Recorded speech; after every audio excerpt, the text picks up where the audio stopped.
Last week we had a very shaky first half offensively, and then we broke loose the second half going on a 17-0 run. And today we'll look to improve on that and build another winning streak on the road against the Cleveland Browns.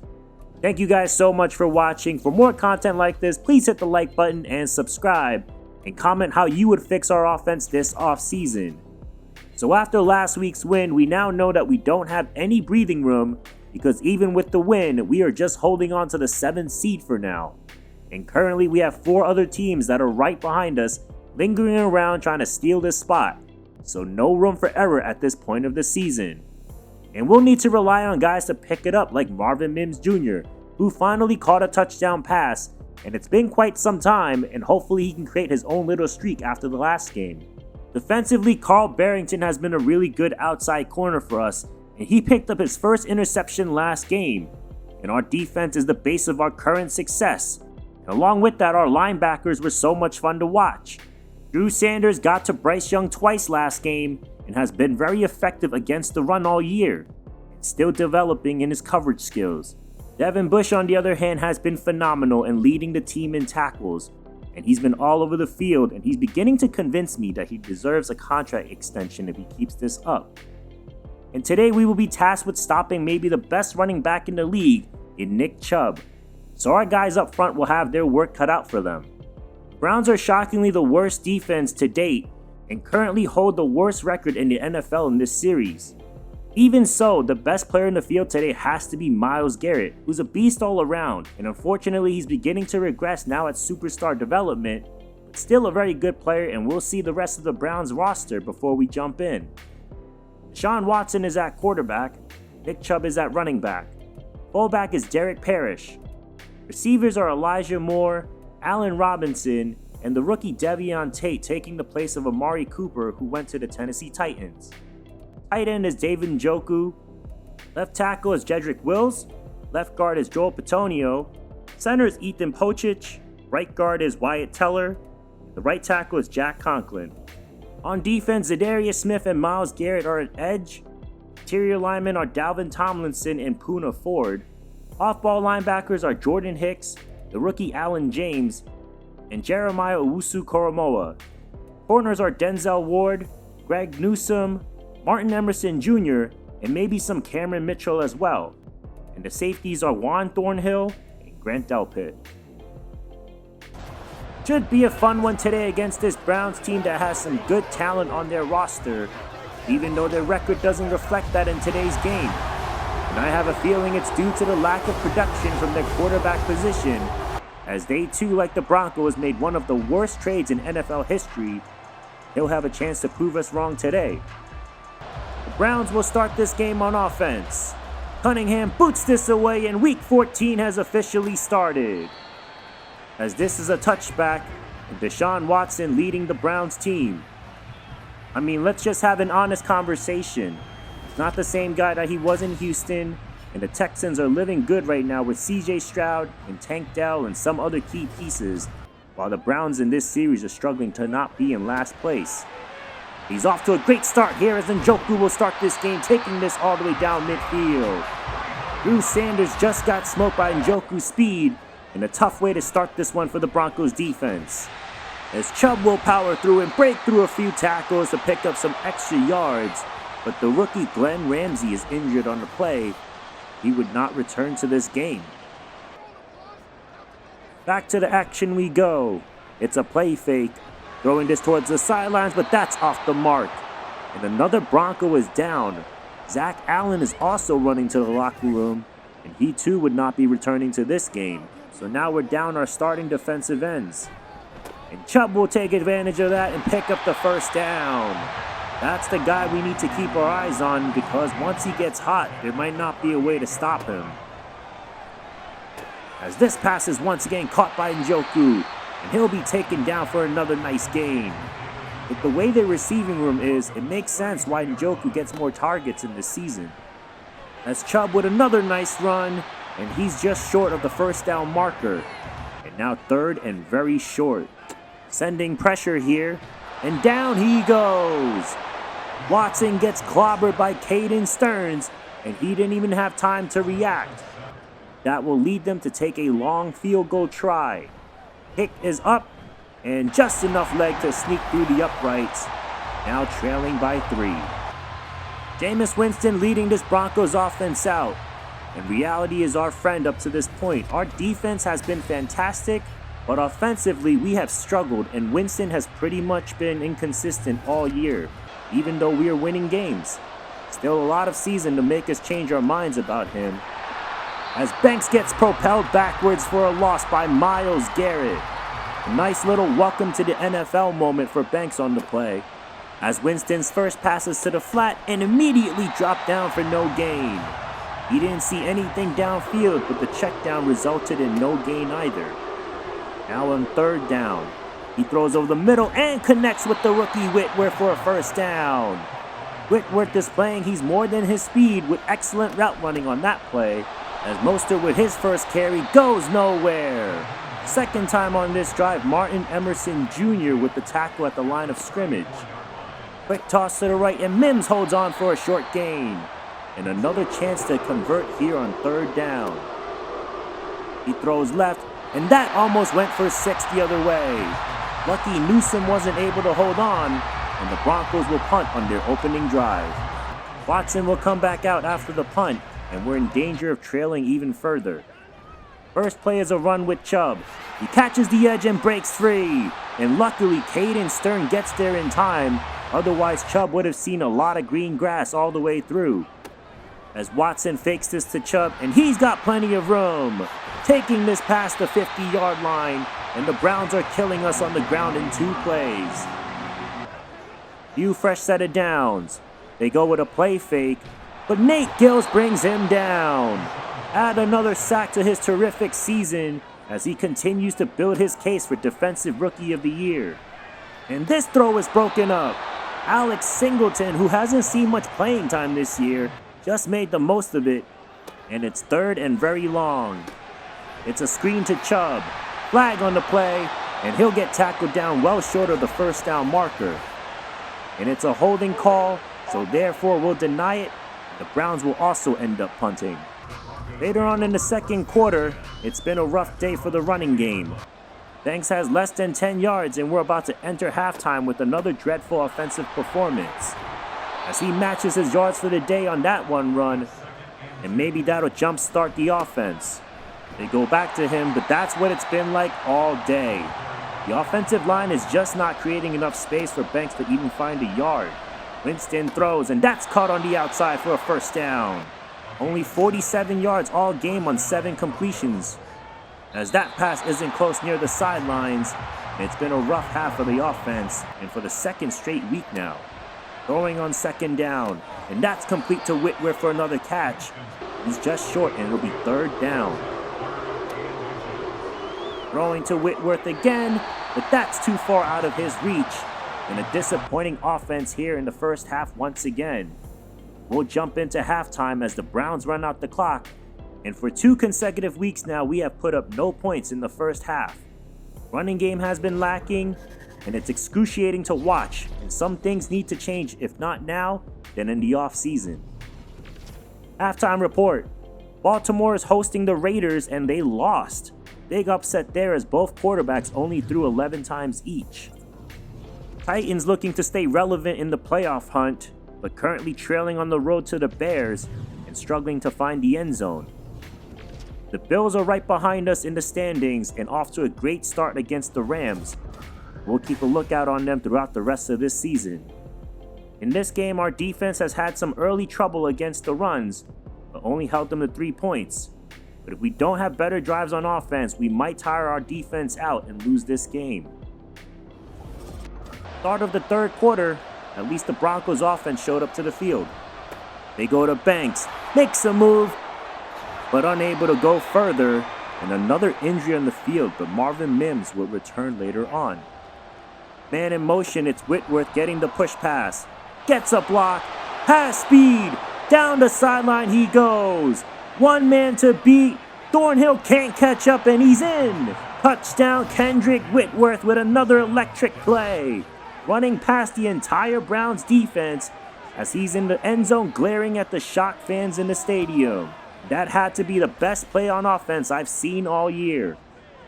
Browns will try to respond here late in the third. They go to Chubb to start off, and he's brought down for a short gain by Devin Bush. And that's certainly the guy to stop if we want to keep this lead in the second half. Feeling the pocket break down, and Nate Gill submerges him in the backfield again. It feels like every week he just finds some way to get after the quarterback. Watson, rolling out right, now throws, and that's incomplete. And again, the Browns will punt. Broncos with a strong drive at midfield. They run it with Mostert, but nowhere to go. Mostert having a troubling outing today with -7 yards all day. Winston now swings this out to the running back and dropped immediately. Martin Emerson, that's his third tackle to prevent any yardage gain today. Now well protected. Steps up and throws, and that's caught near the sidelines by Whitworth, and he's been absolutely terrific today with all the struggles we've had on offense. Throwing again, and that pass is dropped by Tim Patrick. Wouldn't have been a big gain, but certainly don't want to give any edge to the Browns at this point of the game. As Winston rolls out and throws, and finding Whitworth again. First down. Whitworth with his 5th catch of the day for 139 yards. Start of the 4th quarter. Winston to throw. To the end zone. Caught for the touchdown. Greg Dulcich with another touchdown grab. And the Broncos have just scored 14 unanswered points.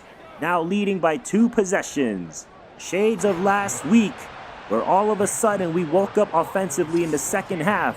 And Vontae Mack must have given some encouraging words during halftime. Watson needing a score, now down by 11. As that pass is incomplete and almost into the hands of the diving Surtain. Passing again on second down. Throws over the middle, and that time it's secured into the hands of Surtain. Another interception for Patrick Surtain, and all the momentum on the Broncos sidelines. First play after the turnover. They go to Banks, and he'll pick up a strong run. And that is his best run of the day, which gives him a mere 36 yards. As that pass is secured into the hands of Albert O for the first down. Broncos would love to have one more score here to really give them some comfort. And that's into the hands of Tim Patrick. Able to hold on to that after his drop earlier. And now Denver is in a position to be more conservative. Looking for Sutton, and that time it's batted down. And we'll see if they can convert here. Third down. They go with Banks running outside. He's got blocks and going for the end zone. Tackled, but in for the score. Touchdown, Lester Banks. Where did that come from? Banks cashes in on another score and just opened the floodgates up. Browns putting up a fight for a comeback here.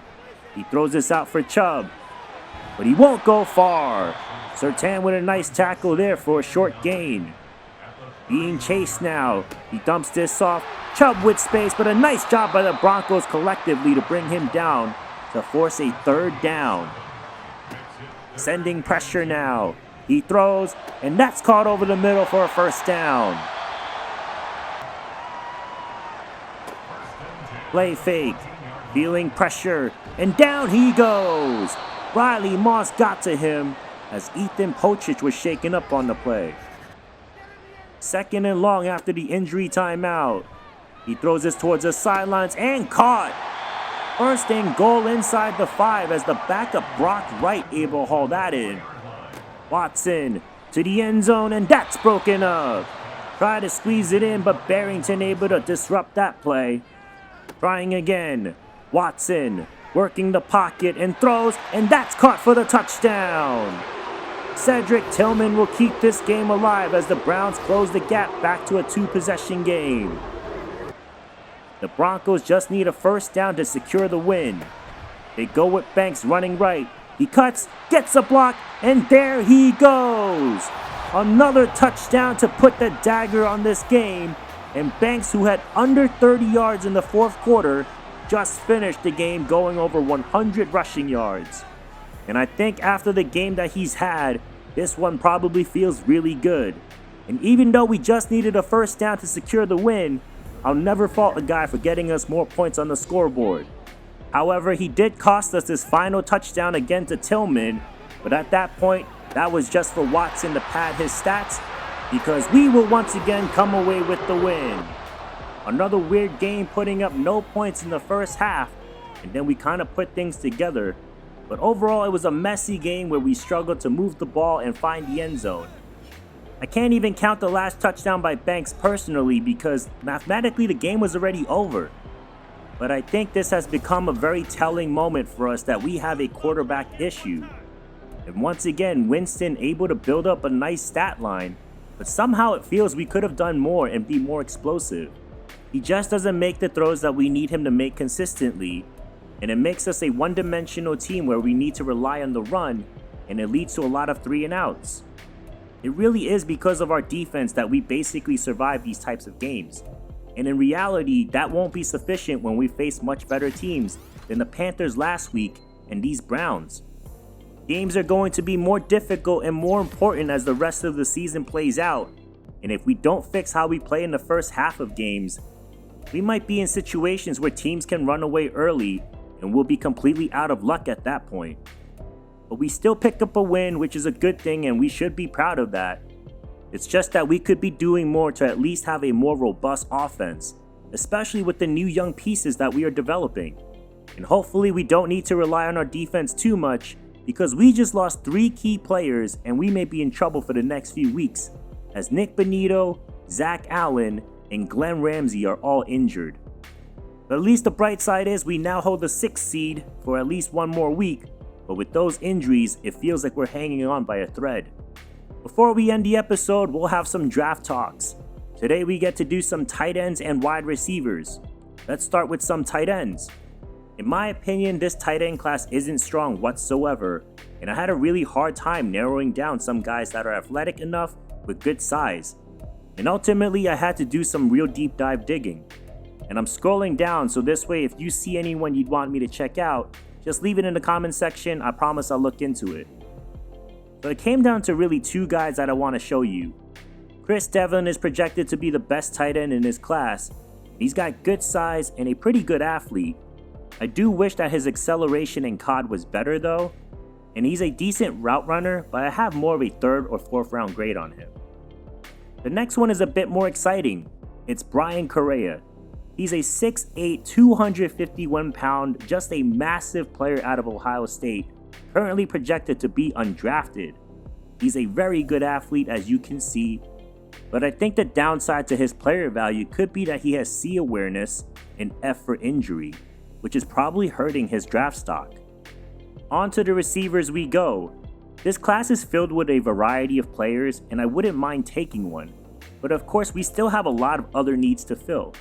With the way we are developing Marvin Mims and Kendrick Whitworth, I think we could use some size and a go-up-and-get-it type receiver, and I think this class can provide some of that.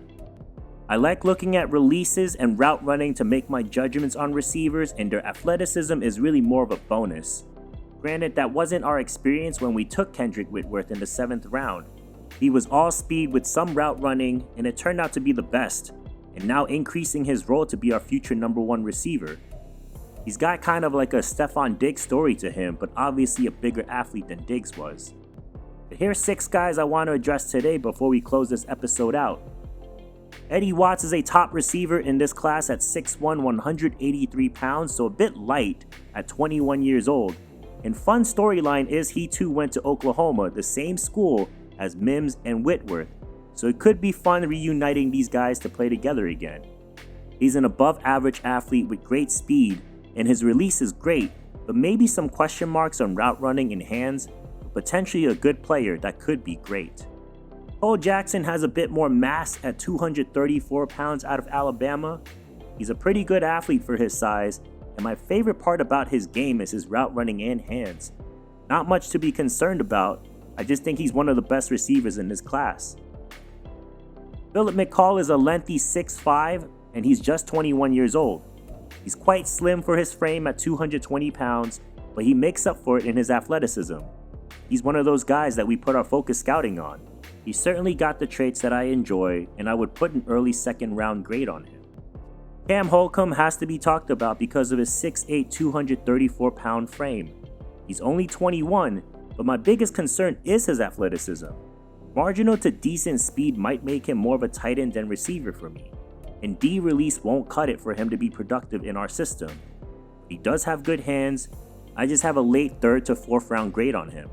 If we want to take a deeper look for size in the late rounds, we also have Ed Hammond. He's 6'4", 226 pounds, also 21 years old. He's not a great athlete, but could be a specialist on jump balls. I appreciate his B release and A injury. And if we're talking 4th or maybe 5th round, we can't have too high expectations, but the value is there. Last but not least, it's Donnell Brown, also very lengthy at 6'4" and 21 years old. He's a very good athlete for his size and projected as a day 3 pick. B release is always a win for me. He could use development in route running, but I do love his potential. So there you have it, this episode's evaluation on tight ends and receivers. Next episode will be my favorite, the offensive line. As we get closer to the end of the season, we also need to be thinking about our next game as well, against the Saints. And Cam Jordan, who's still kicking on this team, and should be fun to see Winston return to play his former team. And of course, we'll also keep a lookout for the playoff race. But for now, thank you guys so much for watching. Please leave a like and subscribe, and comment on how we would fix our offense. And would it be through drafting one of these tight ends or receivers? Let me know. But for now, I'll see you in the next one. I'm Monkey C, and I'm out.